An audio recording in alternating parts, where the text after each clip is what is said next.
Alright mga idol, ito nga't inabot na tayo ng blackout, no? 7:30 in the evening na to.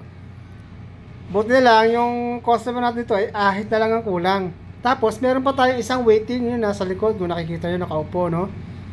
So dito ginagamit ko lang yung ilaw ng aking cellphone kasi wala namang ibang ilaw kundi yung cellphone na lang. Buti na lang medyo maliwanag yung ilaw ng aking cellphone.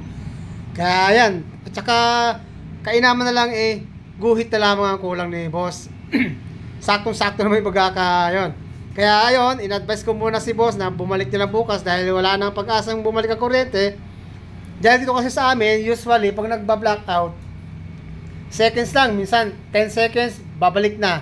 Minsan magdadalawang shutdown yan. Pagbalik, tapos pag shutdown, 10 seconds ulit, babalik na. Pero ngayon, ito, inabot na ng ng mga 3 minutes. Sabi ko, kaya sabi ko din sa client, boss, balikan na lang bukas at wala nang pag-asang bumalik yan kasi natagalan na ng minuto. Kaya ayun, umalis na si boss, babalik na siya bukas. So, kainaman lang dito, ay patapos na tayo kay bossing. Kaya ayan, nakita nyo, inahitan na lang natin, tapos pinagpagan na natin. Saktong-sakto talaga yung pagkaka-blackout, no? Ayan, medyo masakit sa mata na pag ganitong napakadilim. Tapos ang gamit mong ilaw lamang ay ilaw lang ng cellphone. Opo, masakit sa mata mga idol. Ayan, talagang maluha-luha din ang mata ko dyan Parang di ko makita yung gupit ko So ayan, bigyan mo natin siya ng konting head massage at back massage. Mga pang-pamper natin sa ating mga client. Para kahit pa paano mabawas-bawasan ng kanilang pagod sa biyahe. Kasi ito si bossing ay driver ng van ng JNT. Ayan, LBC pala, sorry. LBC, nag-deliver siya ng mga parcel.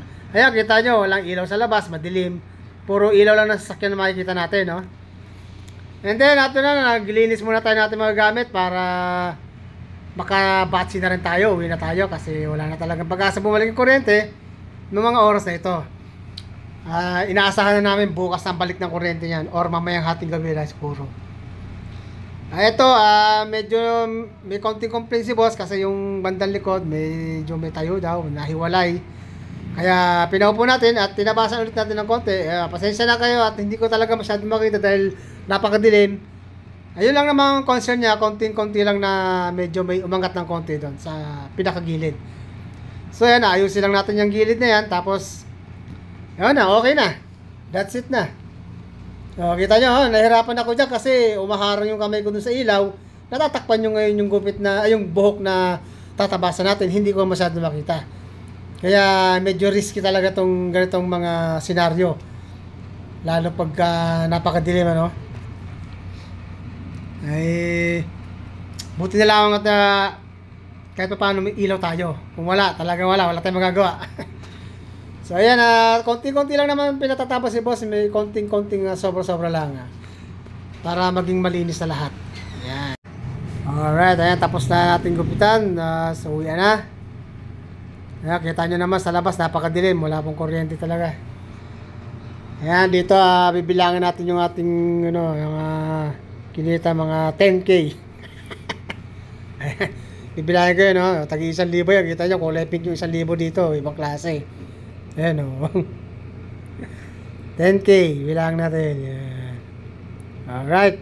Good vibes na yung mga idol. Kung masyadong sarasahin yan. Ayan, bilang na tayo ng ating kinita para tayo makauwi na. Makabili na ng ulan. Tapos sakayin na. Maliligo, papahinga, TV. Tapos tulog na. Yan lang ang ating daily routine. Ayan, nalagyan na sa bag yung aking kinita para makasipata tayo. Alright, maraming salamat mga idol.